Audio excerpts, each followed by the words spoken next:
Hey guys, so today I thought it would be fun to share some of my favorite books that I've read in my childhood and hopefully hear back some of your favorite books that you've read in your childhood. To kind of narrow it down, I'm talking about somewhere in like that elementary school range, nothing really past it. So these are chapter books, but they're definitely like younger chapter books, nothing that I was even reading in middle school. The first big book series that comes to mind is Nancy Drew. I was absolutely obsessed with Nancy Drew, and I know there were over 100 books, but it was my desire to have all of them, which I didn't. I did have quite a large selection of Nancy Drew books. My neighbor, my good friend, she also read Nancy Drew a lot, so we would like switch our Nancy Drew books around and we would borrow each other's, and it kind of was always a competition, like who had more Nancy Drew books. It's like a part of my childhood that I kind of forgot, but I reread and reread those books. I loved them so much. Like, I felt like a big girl reading them, and that was a big deal. And then kind of on that same like mystery element, I was obsessed with Harriet the Spy, and I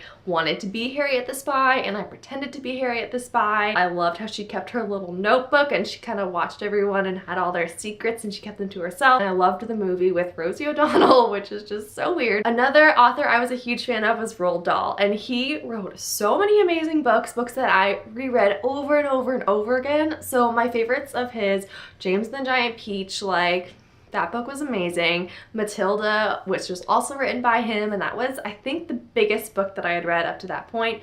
Also, the movie was amazing. And of course, Charlie and the Chocolate Factory, Charlie and the Great Glass Elevator, all of that kind of stuff. And there was just like the shorter ones like Twits, The Fantastic Mr. Fox. He had such a funny way of writing. I loved him. I loved his book. I feel like this is probably a lot of other people's, but Chronicles of Narnia also was a book series that I was a big fan of. And I read them when I was younger, but then I've also reread them like in high school and later years, and I still really loved them. So they're books that I would just love to be able to read to my children one day. The next one is also probably a very popular one, and that's the series of Unfortunate Events by Lemony Snicket. And this one I read like in my later childhood years, I guess you could say. I read this first one in 5th grade. Actually, my teacher read it out loud to our class, and I became obsessed with it, and then that started the whole thing for me. So then I read like all the other books, and as they would come out, I would read them. And looking back on them now, it's really hard for me to remember what happens because I remember the plot was so like interconnected, but I just remember loving those books. So now I'm just going to talk about a couple of standalones. So the first that comes to mind is Charlotte's Web.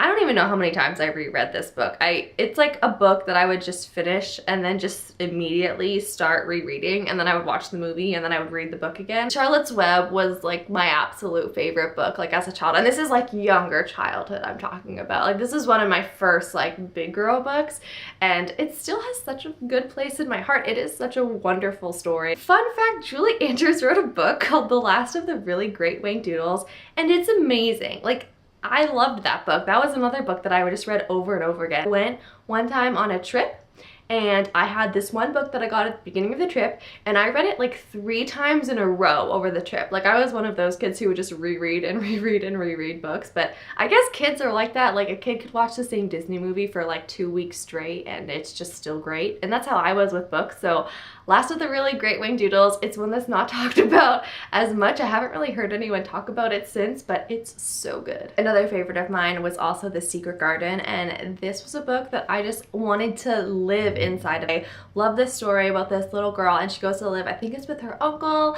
It's basically this big house, and she's pretty much left by herself, and she has to find her own entertainment, and she finds this beautiful secret garden that she kind of brings back to life. And I had such a good imagination that I was able to just imagine this beautiful heavenly like garden, and I wanted to live in that garden. I wanted to live at the house so I could go to the garden every day, but it was such a beautiful story. So those are all the books that I have to mention for my childhood reads. Thank you for watching, and happy reading.